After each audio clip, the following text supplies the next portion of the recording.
Lo sfondo storico è quello della Valpadana tra la fine del XII secolo e gli inizi del 200, nel vivo quindi dell'età comunale. Bisogna rammentare che a conclusione del lungo braccio di ferro che i comuni italiani ebbero con il Barbarossa, dopo la pace di Costanza del 1183, i comuni stessi videro riconosciuto il loro pieno e definitivo diritto all'esistenza. Non solo, ebbero riconosciute anche tutta una serie di prerogative che interessavano l'attività legislativa, per esempio, l'organizzazione militare, il campo fiscale.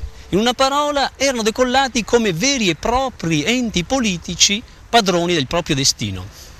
E il fenomeno ovviamente interessava tutti i maggiori centri urbani della terraferma veneta, o più precisamente, secondo il linguaggio d'allora, di quella che era chiamata la Marca trevigiana. Da Verona a Vicenza, a Padova, a Treviso, i fenomeni sono gli stessi che si riscontrano: una grande crescita economica, un impetuoso emergere di ceti nuovi, i populares del tempo, cioè i ricchi, i parvenus, i nouveaux riches per così dire, che si affacciano finalmente sullo scenario politico cittadino rivendicando una propria partecipazione, e infine non pochi e significativi cambiamenti di carattere costituzionale. È il momento del laborioso passaggio dal vecchio e pletorico governo dei consoli al reggimento del podestà dell'uomo unico, di solito forestiero.